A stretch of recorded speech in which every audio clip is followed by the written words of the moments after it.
Hello guys, welcome back to another video of simple spoken English. आज हम लोग थोड़ा डिटेल्स में इस चीज़ को समझने की कोशिश करेंगे कि ये एक्चुअल में इंग्लिश को और ज़्यादा बेटर हम कैसे करें। मतलब एक पॉइंट तक तो ठीक होता है कि हाँ, थोड़े बहुत वर्ड्स हमको पता होते हैं, थोड़े बहुत सेंटेंसेस हमको पता होते हैं, थोड़े बहुत हम बोल भी लेते हैं, लेकिन तब पर भी उतना बेटर नहीं हो पाता है। लेकिन गलतियाँ भी होती है बहुत सारी और उतना क्लियरली बोल नहीं पाते। अगर किसी से बात करने जाएंगे तो अटक से जाएंगे। तो इसका क्या सल्यूशन होता है? तो देखिए, इस बात को एकदम ध्यान से समझिएगा। एकदम प्रैक्टिकल वे में मैं आपको बात कहूँगा। अगर आप इसको इम्प्लीमेंट करते हो, अगर आप इसको अप्लाई करते हो तो आपको रिजल्ट ज़रूर मिलेंगे। ये एकदम गारंटीड है।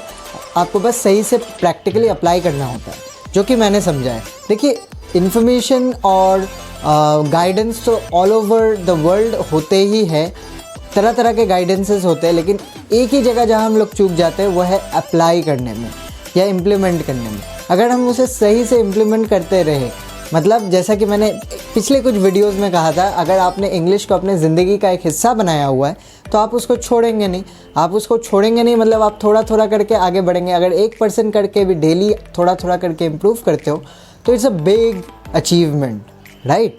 सो अब चीज़ ये होती है कि इंग्लिश को और ज़्यादा बेटर कैसे करें। दो पार्ट होता है इसका। देखिए, एक तो आपका सेंटेंस मेकिंग आप कर ही रहे हो, दूसरा आप वॉइस रिकॉर्डर यूज़ करके स्पीकिंग कर रहे हो, ठीक है?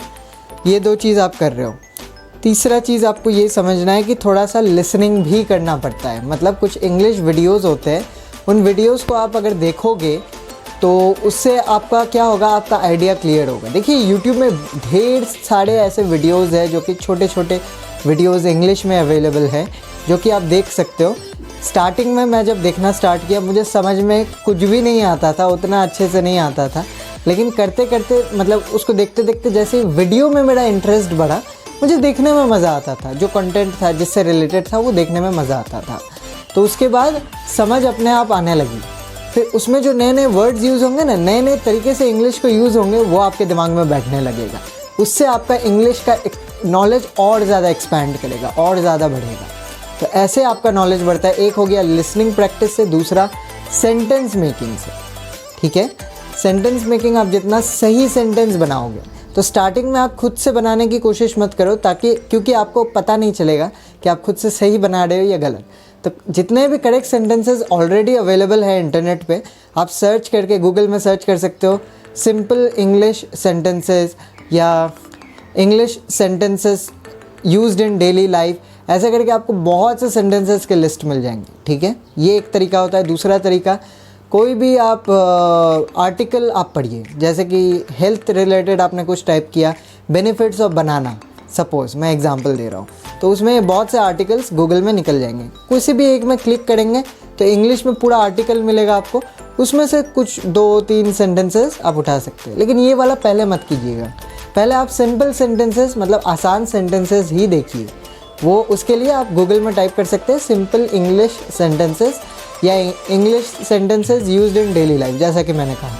तो उसमें आपको ढेर सारे लिस्ट मिलेंगे। आप दिन में 5 या 10 उठाइए और हर एक सिंपल सेंटेंस से मिलता जुलता आप 2-3 सेंटेंसेस बनाइए। जैसे कि Ravi loves ice cream, Rahul loves cricket, Jyoti loves volleyball. ऐसे करके मिलता जुलता आपने सेंटेंस बनाया।